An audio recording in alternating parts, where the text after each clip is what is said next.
Olympics.org.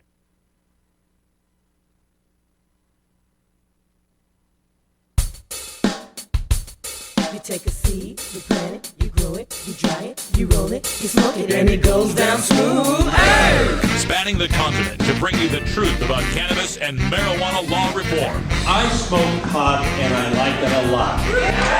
The Russ Belville Show, the voice of the marijuana nation. Now, here's your host, Radical Russ Belville.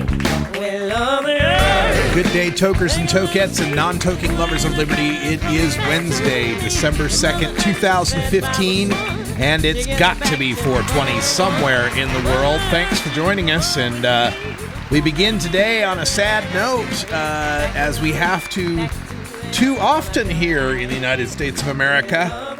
The breaking news this afternoon of a coordinated mass shooting in San Bernardino, California. Authorities looking for 3 men allegedly clad in body armor, carrying long weapons, some described as AK-47s, at a center for the developmentally disabled.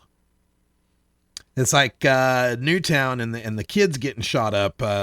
You thought it couldn't get any worse, but no, this time at a center for the developmentally disabled, 3 men, well-armed, body armor, accounts so far 14 dead, another 14 injured. Active scene. They still got people on lockdown. And coming through my Twitter feed, I saw a tweet from Asha Bandela from the Drug Policy Alliance.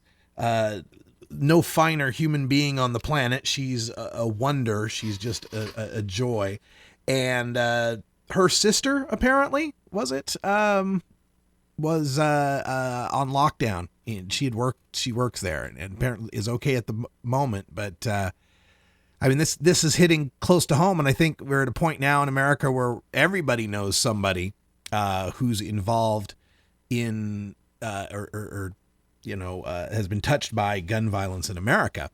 And this isn't going to be a show where I go off on what we do about it, other than, are we going to do anything about it? Because we've tried nothing over the past 3 years, and apparently that's not worked. So I'm open for all sorts of suggestions. I just don't like the idea of, random bullets in public places. That's what I want to stop. That's what I want to see stop. And if we've got some suggestions for that, hell, we could talk about it on Toker Talk Radio. That's coming up in hour 2, 4 p.m. Pacific time, top of the hour.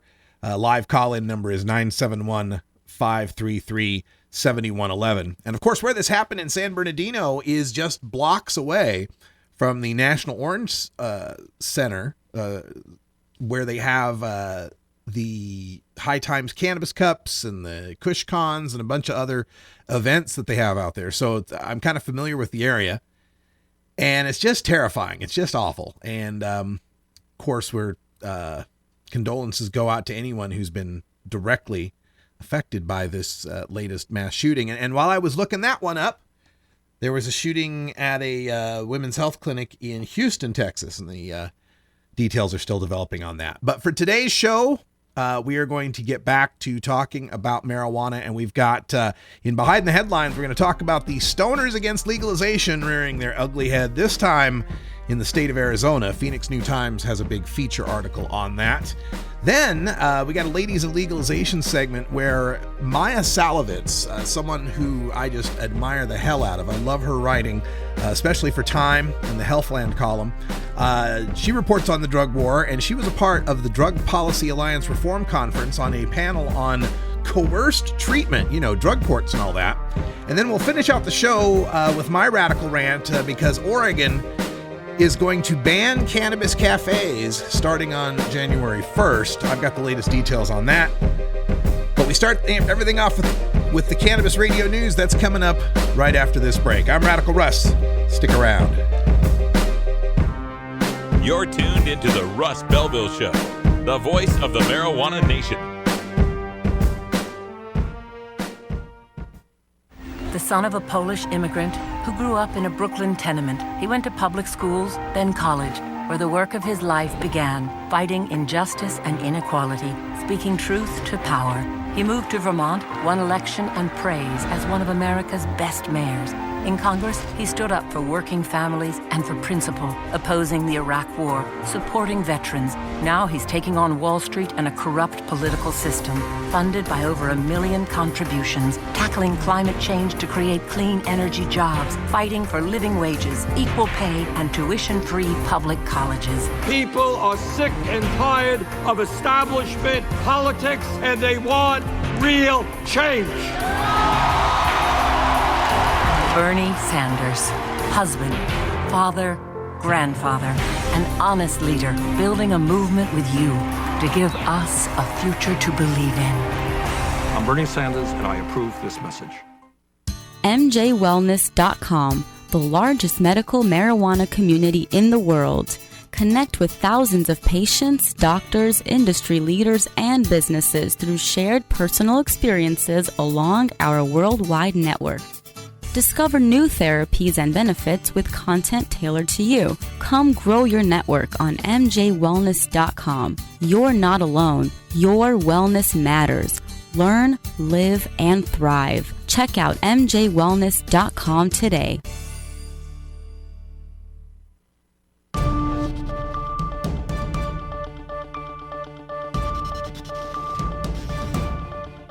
It's time for the Cannabis Radio News, covering the latest headlines in consumer cannabis, medical marijuana, and industrial hemp.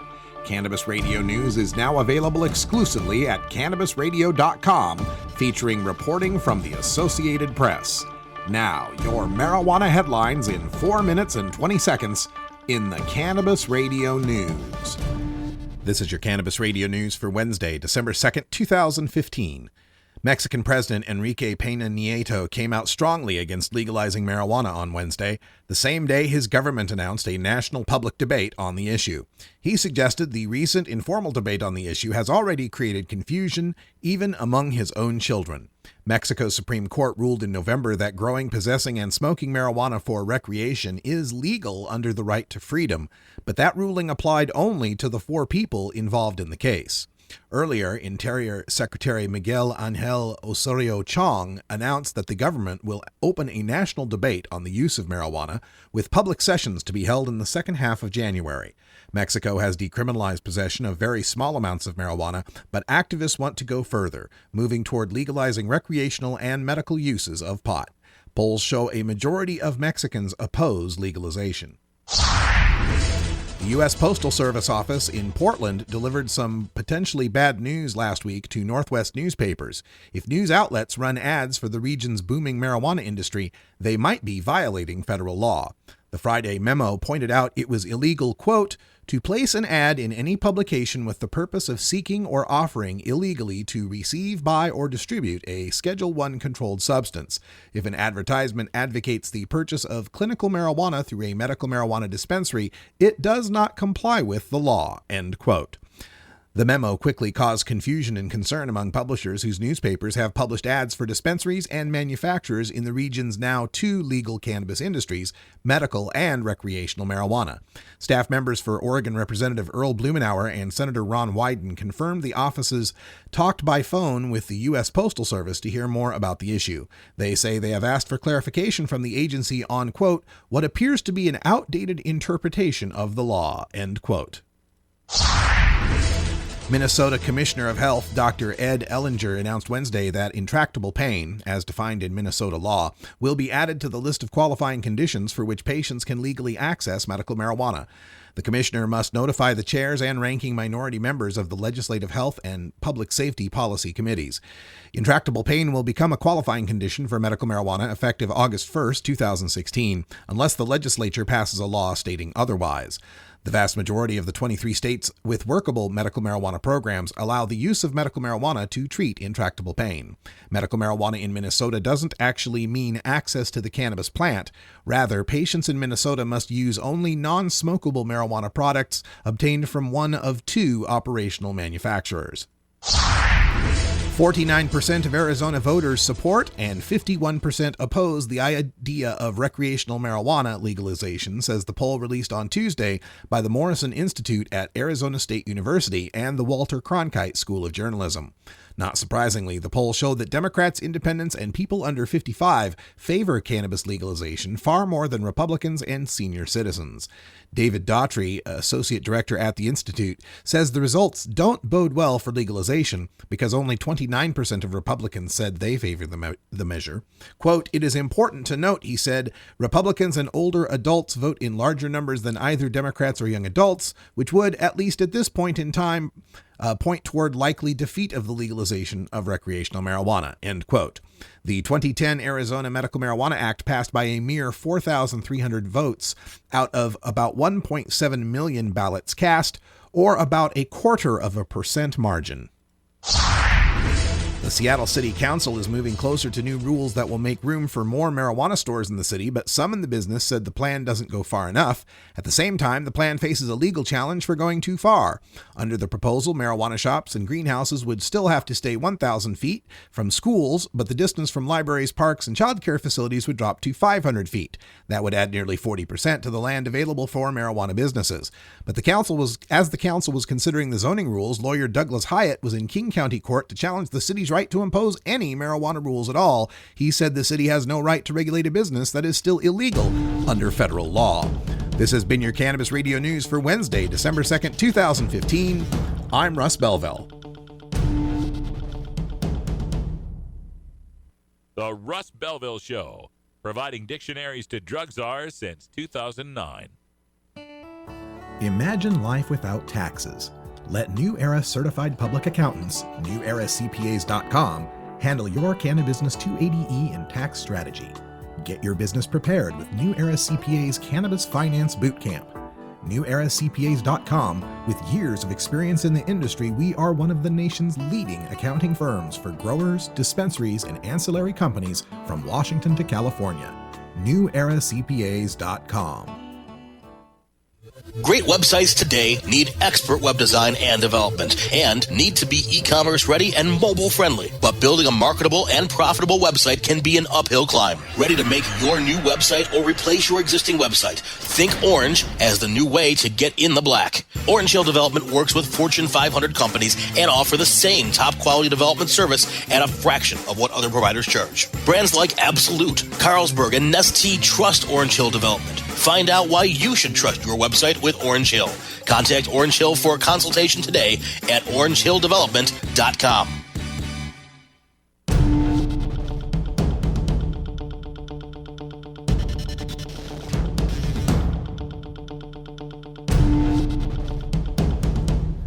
Today, behind the headlines, we take a look at the continuing saga of stoners against legalization. This time, we focus on the state of Arizona, where the Marijuana Policy Project has a version of what they call the Campaign to Regulate Marijuana Like Alcohol, or CRMLA, working to legalize marijuana in Arizona. The recent headlines, they've turned in 100,000 or so signatures. They're well on their way. Looks good for being able to collect enough signatures and make it to the ballot. And working against them, of course, are, people like Maricopa County Attorney Bill Montgomery and all of the state apparatus and the cops and the prison guards and all the typical opponents of marijuana legalization, the big rehabs and so on. But also, we've got a situation where marijuana activists are fighting against this. And the story is up at the Phoenix New Times. You can find them at phoenixnewtimes.com. The story by Ray Stern is Hardcore Pot Activists Want Marijuana Legalized in Arizona Under Their Terms or Not at All. A story from September. And it's just beginning to really generate a lot of heat down there. Pardon the pun for our Arizona listeners. But Jason Medar is at the center of this, and he's with this group called Arizonans for Mindful Regulation. And he was also, it turns out in this article, a dispensary owner in California who fought against Prop 19 back in 2010. So we've got a Stoners Against Legalization link going all the way back to the original Stoners Against Legalization in 2010. And Medar, of course, is one of these legalizers who believes there should only be true legalization, that there's too many restrictions on what's coming out of the Marijuana Policy Project. And vows to fight it. And this is where I've got the problem, right? Because you're not going to find me often on the side of defending Marijuana Policy Project, but here you will. And it's because there's legitimate complaints with what they might propose in an initiative. As far as I think the Arizona one gives far too much control, local control, to the banning of home grow. And MPP's been kind of, there's the story that we covered yesterday with Dan Riffle leaving MPP and citing the fact there's too much industry influence, and MPP having to get buy-in from dispensary owners in Arizona, and the medical marijuana they've set up on the East Coast in Minnesota and these other states that are very, very anti-home grow rights. And that's something that I think is very important about legalization, is that we have the right to home grow. And this latest story here, there's legitimate complaints I could have about this MPP Arizona initiative, but I wouldn't fight against it.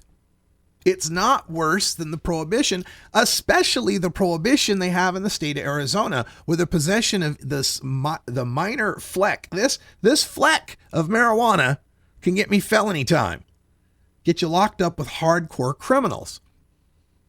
So to fight against something that would end that for the vast majority of marijuana consumers is just unconscionable. And sometimes the argument you get from the stoners against legalization is it doesn't legalize enough. People who still grow 8 plants would go to prison if there's a limit of 6, or people who grow 12 by 12 gardens would still go to prison if there's a 10 by 10 limit, whatever, right?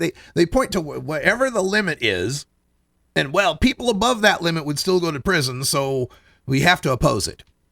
And the problem with that thinking is that's not entirely true.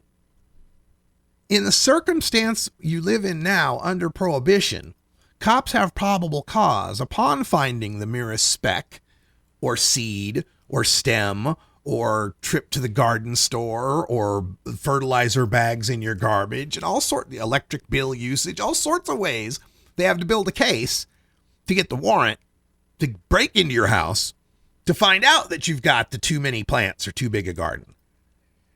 When you legalize even a little bit, you set yourself up so that you've got a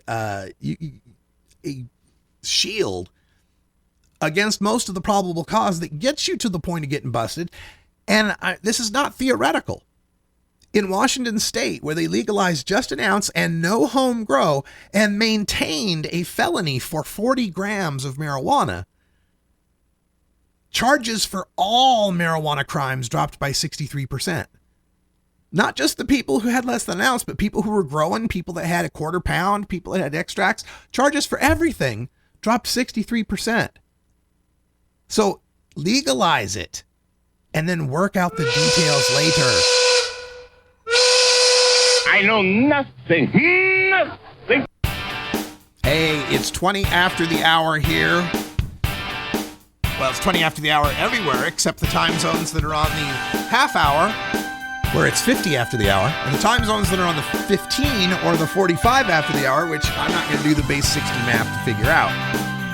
But happy 20 after wherever you're at. Happy 420 to the folks in the Mountain Time Zone. When we come back, we got Maya Salovitz and Coerced Treatment. Warning. Hits taken on this show are larger than they appear. Do not try this at home. These people are professionals. Or at least they pay me to say that.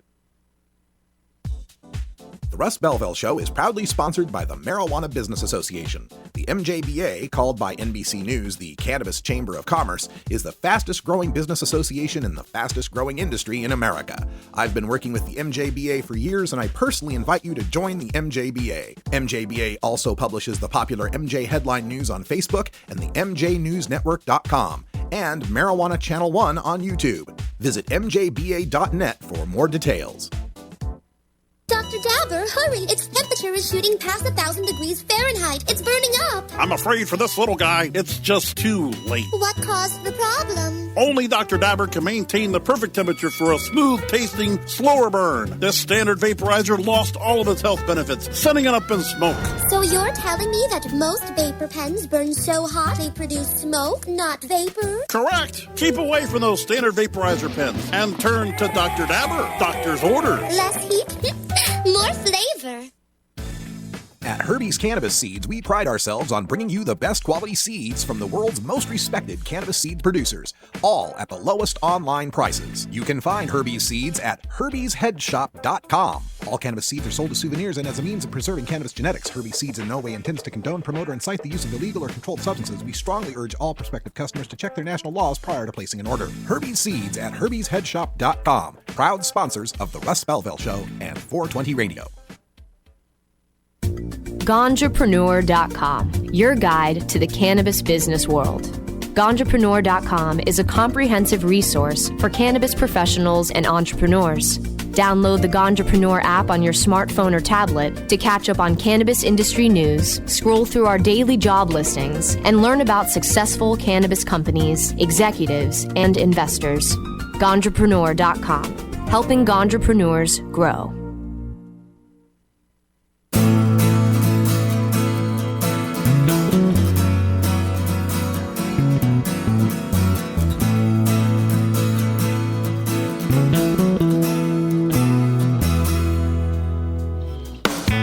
In 1929, Pauline Sabin began the women's movement to end alcohol prohibition.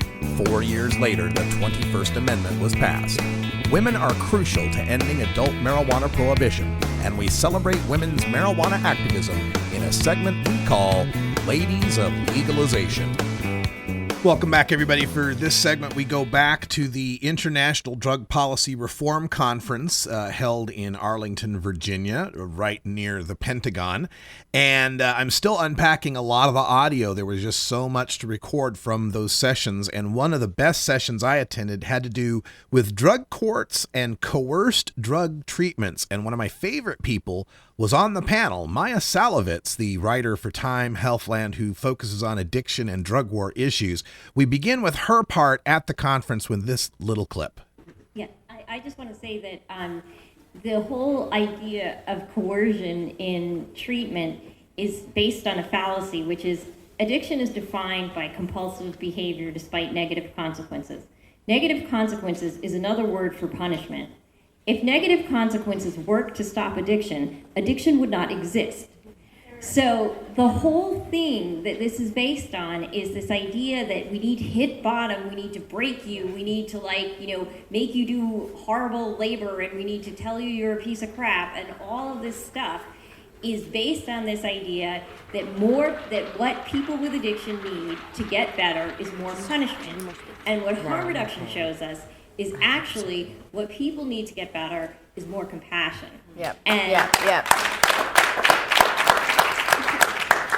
Thank you. And when treatment is based on this, like, we're going to grind you into the ground thing, and we know it has a 10% success rate, why would anybody voluntarily show up for that? Why would they? No rational person would. Again, in contrast, people show up for needle exchange. People show up for Howard's program, which is wonderful and motivates people and meets people where they're at. When you stop thinking that people with addiction are out there having a ton of fun and we need to just interrupt them and drag them in because they're just having too much fun and pleasure, this is, right. And so the whole coercive model is just completely backwards. If it worked, we wouldn't be sitting here. So we're going to pass the microphone to Denicia, but on the way as it travels, I'm just going to say, going back to drug testing real quickly, there is also an overlay of drug testing that is quite spooky and terrifying in the sense of our notion of our increasing society of surveillance and how much information the government has about us, quantifies about us, puts in computers, and spreads out about us. And drug testing is exactly that type of information that is put there and can be then spread about us. And so there's this notion of drug testing being a linchpin in loss of privacy on one hand, but also the notion that when you enter a system of coerced treatment, your relationship as a patient, they'll call you a client, a patient to a medical or treatment provider is fundamentally perverted, because the confidentiality that normally pertains between doctor and patient is no longer in the context of coerced treatment, because there's a judge, there's a probation officer, or there's some other law enforcement official who has access to all that information that your treatment provider does as well. And so what's viewed as a central part of therapy, confidentiality, is destroyed and blown out the window in the context of coerced treatment. So I wanted to add that overlay to the drug testing quagmire. Denicia?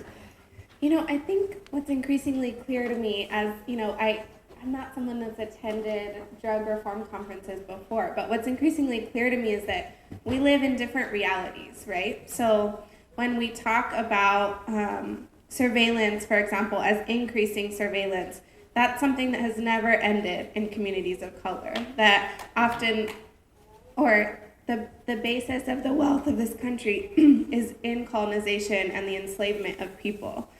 So that colonization has never ended for our communities. But specifically when we look at drug tests, often as we talk about mass incarceration, we talk about losing men of color and why Black men, Indigenous men, while they make up the biggest number, the fastest growing number are Black and Indigenous and other women of color. And so we have to look specifically at that context when we think about drug testing. In Tennessee, they have recently passed a bill that women are allowed to be charged with felony assault charges if their child tests positive for neonatal abstinence syndrome.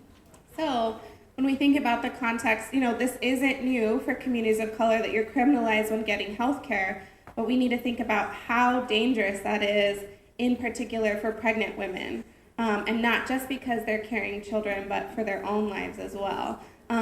So in New Mexico, our particular context is, some hospitals have tried to take a more progressive context and said, we're only going to drug test people if we feel there's a real danger.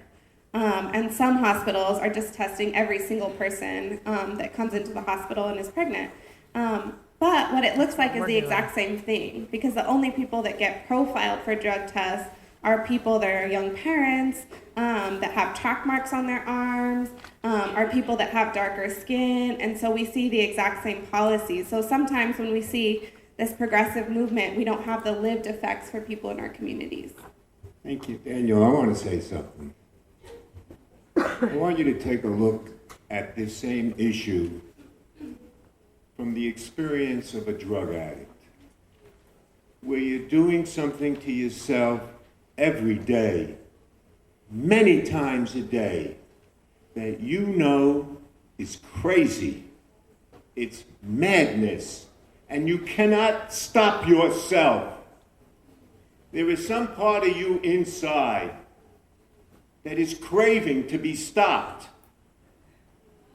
That yes, you want somebody to stop you from what you're doing to yourself. The stealing, the risks, the disease, the madness. And so the criminal justice system, on some level, steps in and stops you. I mean, on some level, that's what I wanted. On some level, because I was totally out of control. And that's what you're dealing with when you're dealing with addiction. It's not just these nice people who are just, dipping and dabbing and getting a little buzz on now and again. No, these people, we're breaking into your fucking apartments. We're ripping you off in the street. We're doing stupid, crazy shit. So the criminal justice system steps in. Is that so bad? Is it okay if I say something? Is that so bad? Real quick. Okay. Is that so bad? I'm going to tell the truth. If you are Yeah, that's committing pretty bad. crimes that are harming other people and that are predatory, absolutely the Yep. criminal justice system should step in there. Mm-hmm. If you are doing nothing but harming yourself, I don't think so. And I think that there's lots of people with addictions that do not do that stuff. And that obviously a lot of that has to do with privilege. But it is a complicated, if you've met one person with addiction, you've met one person with addiction. It is not, we are not all the same. But I will say that if we want a better drug court system, the way to go about it would be is, yes, if somebody's committing a real crime, that's harming the community, and we got to do something about that. So what we should have, I would think, is that the judge should say, right, you're committing these crimes, you obviously have a substance use disorder, here's a list of multiple treatment options, go for it. Okay, I'm going to put you on hold there because we're actually going to turn to that next, and we're going to design a system very shortly. But I need to do a little data dump on you all based on this last little interchange, which is, as Maya said, if you have a drug problem and are harming others, you ought to have access to treatment perhaps through the criminal justice system because you're harming others and your underlying condition has a drug component to it. But here's the fact. Most drug courts in the United States, and by most I'm talking well over 95%, do not create eligibility for people in their drug courts who harm others. Drug courts, for the vast majority, are only open to people who are caught with drugs or test positive for drugs or using drugs, many of whom are themselves not drug dependent. And so these are people filling our drug courts who are not harming others, and many of whom might not be addicted or dependent. And so that's something we need to know when we're talking about how we're employing our drug treatment in our criminal justice system in these diversion alternatives. So that's one fact.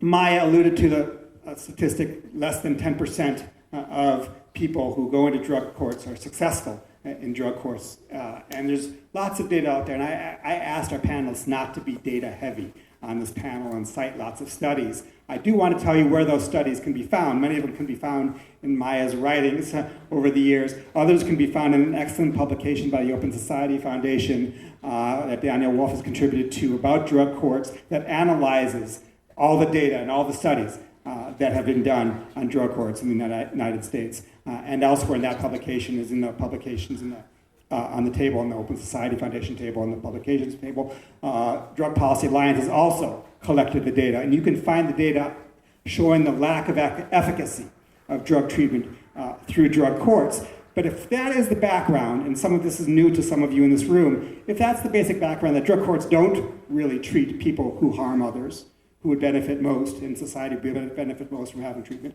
and they're not providing good treatment, and it's failing most people who go through those court systems, why do they have such a great, solid reputation across the board in the United States? Why is their media, the media, when you read that when you open the paper or see an article about drug courts, it's always positive. And so I want to ask the two people who have some journalistic background on our panel, Alice in a former life and Maya in a current life, why have drug courts gotten a pass in the public perception, and none of these criticisms are being heard really outside this room? I'll start with that, and my background is I was a journalist for 31 years before, about 7 years ago, I decided to take off the gloves and be a real advocate.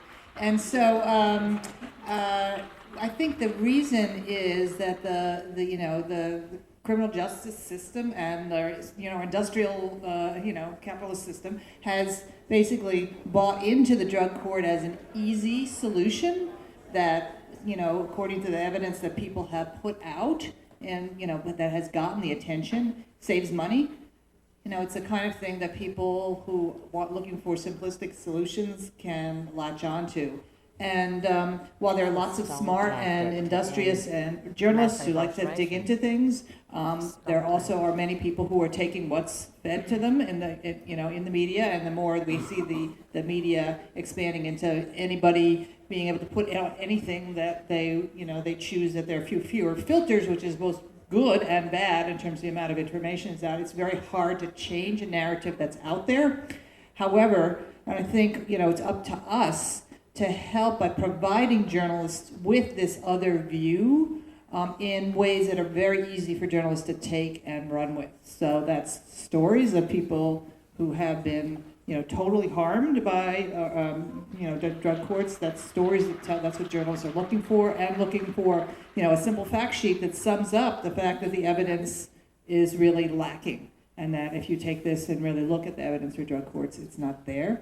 And to have that, so you need that to contradict the messages coming from politicians and the sort of the pathway. And one other thing I want to say is that I think there's a counter trend that's happening in the healthcare system that could be used as part of that argument and pitch to make to journalists, which is the movement in healthcare right now is looking at the complex underlying issues in healthcare and stepping back and saying we can't just treat people with healthcare. We need to look at social and economic determinants. There are multiple innovative programs that are being funded by all different sources, philanthropy, the government, etc., looking at how do we build a better mousetrap for building together health and social services, essentially very similar to the harm reduction model, diversion model that people have been talking about. You need all those things. And at the heart of that is that the best, people get better when they have voluntary treatment and when they're engaged in their own health.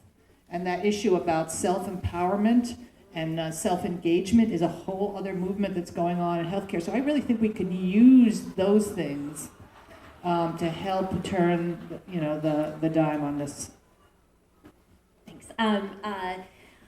So with regard to the media and drug courts, the media has this sort of false objectivity thing going on, and they love solutions that appear to be in the middle between left and right. So that's one reason that that there has been a real love for drug courts. The other reason, I actually think the success rate is actually 50%, not 10%. The 10% I was citing was the rate for drug treatment long term, and it's actually 10 to 20% to be fair. But the 50% has to be understood in the context of that these people are selected to be the ones most likely to succeed before they get into the program in the first place. So that cherry picking of clients. That should be taken with a grain of salt there.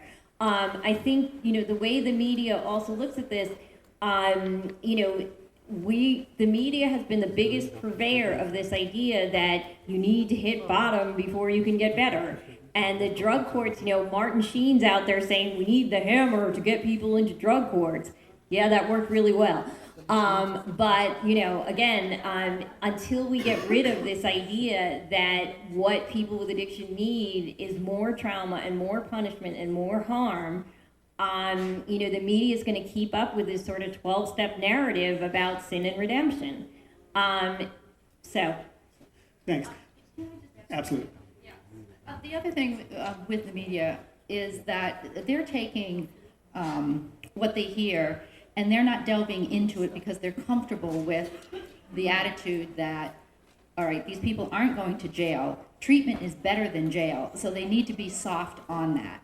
So instead of asking a direct question, even when there's a 50% supposedly success rate through drug treatment courts, is out of that 50% that's left over, if they're not succeeding and sober through the drug court, they're either incarcerated or they're dead. They don't count how many are dead. So you have had over 20 years of these drug courts with, say, 50% success rate. You said how many people are going through a year? 125,000 people. If it's only 50%, then every year, the other 50%, which we don't know, how many are in jail and how many die. They do not count it anywhere. So when they start to talk about if a journalist would delve into the numbers and ask the right questions or force the National Association of Drug Court Professionals to ask the right questions in their research, then maybe we would get somewhere, but they don't. And when the drug courts evaluate, or when they do the evaluations of the drug courts, that's all self-reported. And there's target goals that they're trying to meet, and has nothing to do with the health of the people that are going through the courts at all. It was an illuminating panel, and I'll have the entire panel uploaded to my SoundCloud page. I can't tell you when, but just follow me on SoundCloud. You'll get the update when it uploads. And yeah, consider how many of those drug courts pad their stats by having a whole bunch of pot smokers who aren't really addicted to anything ending up in there and then successfully completing treatment on the threat of P-tests that can send you to jail. Of course they have great success rates. All right, stay tuned. We're going to talk about Oregon banning cannabis cafes at the start of the year and why that's incredibly hypocritical.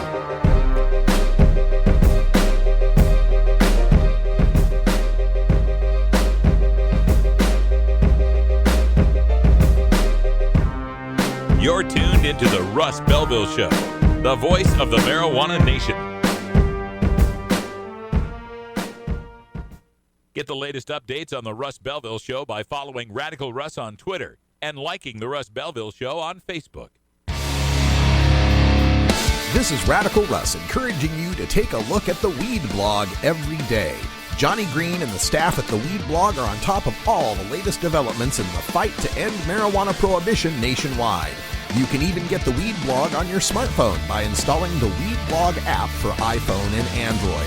If it's about weed, it's on the Weed Blog, including my original writing. So don't delay. Read the Weed Blog today. Your connection to quality cannabis insurance services is spelled K-A-E-R-C-H-E-R. That's Karcher Insurance. We have worked with ventures like cannabis for over 60 years. We're proud to represent over 50 companies with tailor-made cannabis plans for owners just like you to insure your product, your plants, and your pursuits. K-A-E-R-C-H-E-R spells out their full-service insurance services ranging from commercial to bonds, to personal, from life to health, and more. Contact the team at KarcherInsurance.com and let our experience work for you. That's K-A-E-R-C-H-E-R Insurance.com. Contact Karen and the team at Karcher Insurance at 1-844-421-3560. That's 844-421-3560. We must wage what I have called total war against public enemy number one. I support a change in law to end federal criminal penalties for possession of up to 1 ounce of marijuana. That marijuana, pot, grass, whatever you want to call it, is probably the most dangerous drug. Some think there won't be room for them in jail. We'll make room. I experimented with marijuana a time or two, and I didn't like it and didn't inhale.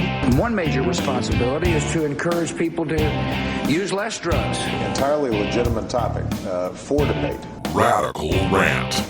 I received an email from Madeline Martinez, the proprietress of the world-famous Cannabis Cafe here in Portland, Oregon, and it stated that the Oregon Health Authority stopped by to inform us that effective January 2016, we will no longer be allowed to consume indoors.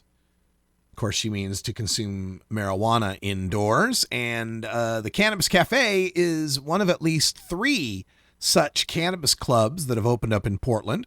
There's one called The Other Spot, and one that's opened recently on Powell called the Northwest Cannabis Club. And it's important to note, none of these clubs sell any marijuana. The marijuana laws here don't allow for on-site consumption at dispensaries. And if you're going to sell marijuana, you have to be a dispensary. In fact, no public consumption whatsoever. We can't smoke at bars or anything else, but these clubs have always been BYOB. Bring your own buds. And so they're run by volunteers, and they've considered themselves private clubs, and they require entry through the purchase of, you can pay a daily door fee or a monthly membership or some combination thereof They don't sell any alcohol or tobacco. And sometimes they'll sell snacks, chips, sandwiches, whatever, sodas. But it looks like they may all be in danger of closing because, according to the Health Authority, thanks to the passage of House Bill 2546, that changes Oregon law. This bill was crafted to deal with the emerging technology of e-cigarettes and cannabis vaporizers. So it adds in this definition of an inhalant delivery system, and it updates the law. So there's the prohibitions and penalties for the use of vaporizers for minors, just like we forbid cigarettes for minors. So yeah, law needed to be updated because, these e-cigarettes were, kind of skirting some of Oregon's laws about, cigarettes with minors and all that. But also included in this House Bill 2546 is a section updating the Oregon Clean Air Act. The anti-indoor smoking laws, right? In Section 16 of the bill, it amends Oregon law to say a person may not smoke, aerosolize, or vaporize an inhalant or carry a lighted smoking instrument in a public place or place of employment. They do have the exception for medical facilities if you're on medical marijuana, but a person may not smoke, aerosolize, or vaporize an inhalant in a public place. Now you got your definitions, right? A public place means an enclosed area open to the public. So a building, even I suppose an outdoor, fenced off area would be enclosed. And then an inhalant means nicotine, a cannabinoid, or any other substance that is inhaled for the purpose of delivering the nicotine, cannabinoid, or other substance into the person's respiratory system. Now, don't worry.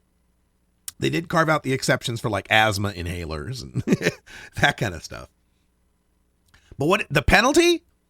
Now, the penalty for allowing smoking or vaping to happen in your club will be up to a maximum of $500 per day.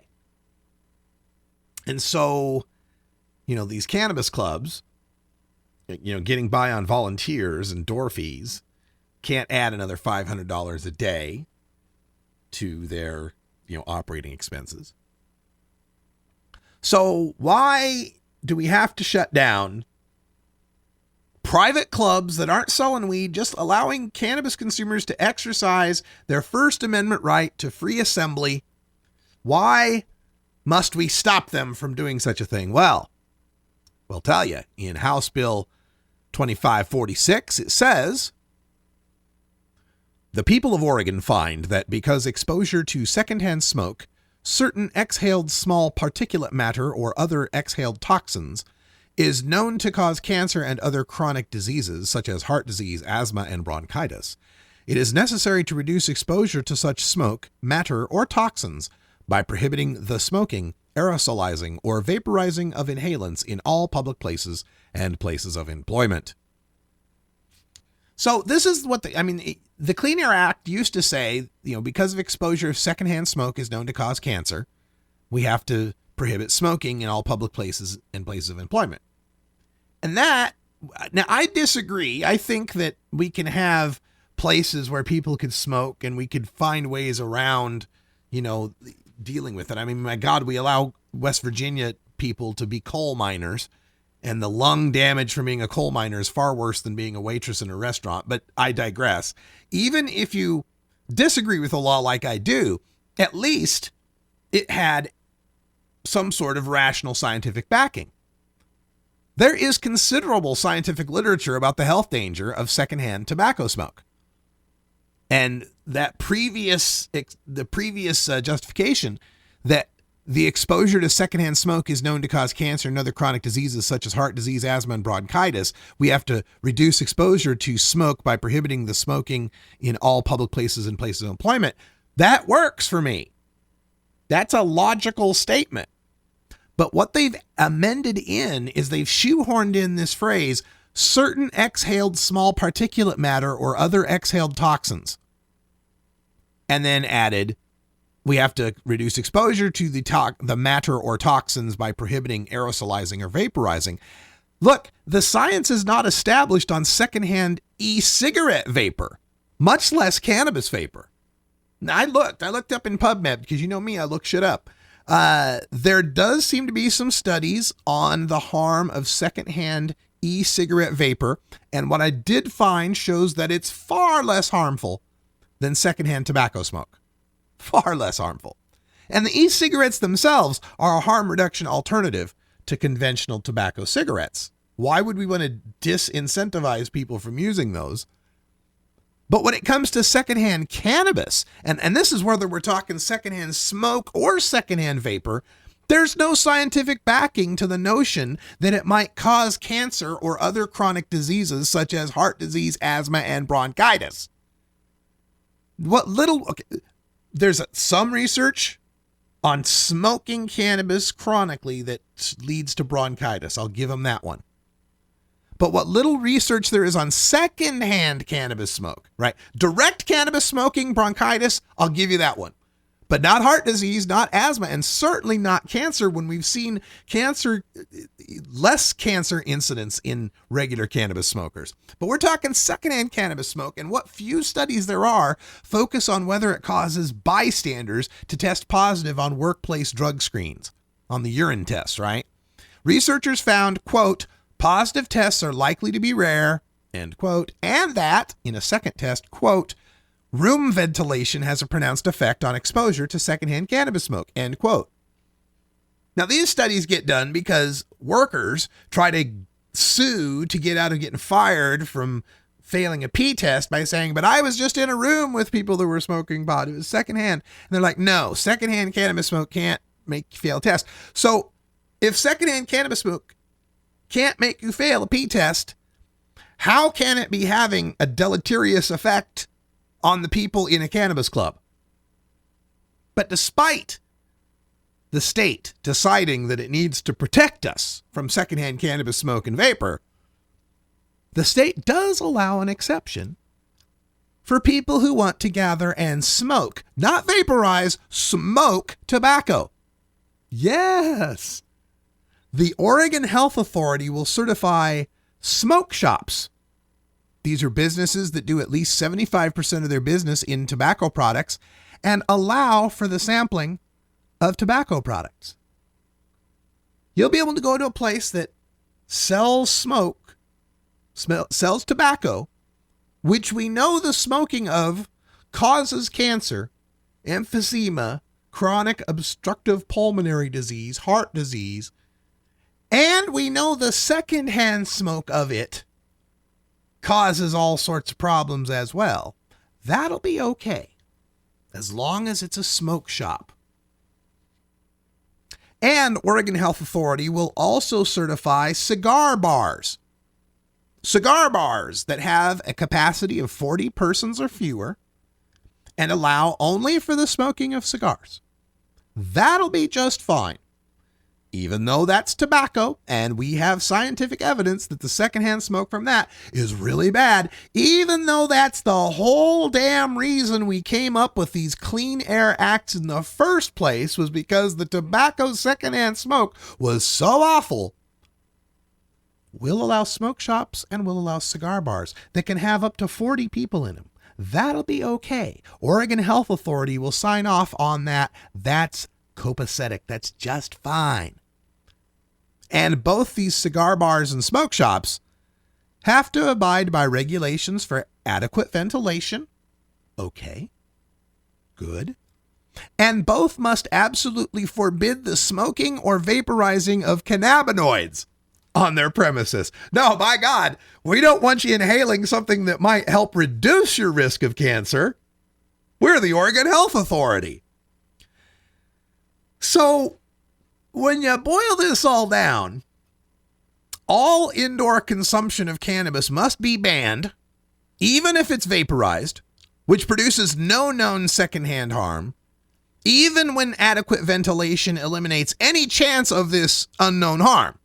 No cannabis, can't have it, no indoor, no outdoor, no private clubs. It's all banned, can't do it. The only place you can smoke pot is in your house. But of course, if you're on Section 8 housing, you can't do that. And of course, if your landlord says no smoking, you can't do that. So a whole bunch of people out there have this right to smoke cannabis, but no place to exercise this right. No cannabis smoking at indoor clubs, no private clubs. No, by God, we can't have that. But we can have exceptions for indoor consumption of tobacco, even when smoked, which we know produces toxic secondhand effects, just so long as there's adequate ventilation. Wow. So here in the Pacific Northwest, following Washington's legislature, which felonized any club. I guess Oregon's got it good. Ours is just a $500 fine per day. Washington's legislature felonized any club that would dare to allow indoor cannabis consumption. And now Oregon will be fining cannabis clubs out of existence. Meanwhile, Coloradoans are continuing to lobby for indoor consumption rights. Alaska has gone ahead and allowed for indoor public cannabis consumption, and the leading 2016 legalization initiatives in Maine, Massachusetts, and California all allow for some sort of on-site public consumption. It's time for the leaders in the Pacific Northwest to recognize what a tragic mistake they are making in not licensing indoor cannabis consumption, some sort of cannabis clubs. The Pacific Northwest is such an amazing tourist destination that somebody who wants to enjoy cannabis where it is legal and has a set of states to choose from might now be choosing Maine or Massachusetts instead of visiting Oregon or Washington. Might be choosing the rocky coast of Maine over the rocky coast of Washington. Might be choosing California. They can sit on a warm beach and maybe go to some cannabis club and enjoy some cannabis while they're there legally.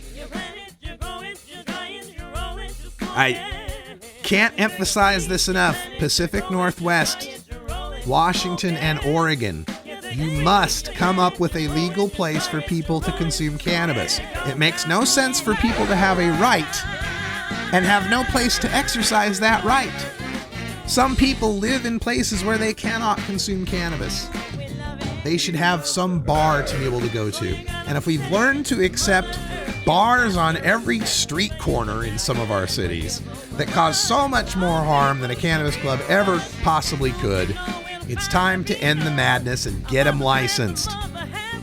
That's all the time I got for Hour 1. Stay tuned. Your call's next in Hour 2, Toker Talk Radio. And until next time, take care of each other, Tokers.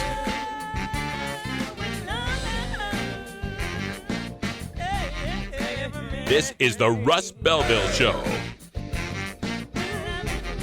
The Russ Belville Show is blogging and podcasting daily at RadicalRuss.com. You take a seed, you plant it, you grow it, you dry it, you roll it, you smoke it. You take a seed, you plant it, you grow it, you dry it, you roll it, you smoke it. You take a seed, you plant it, you grow it, you dry it, you roll it.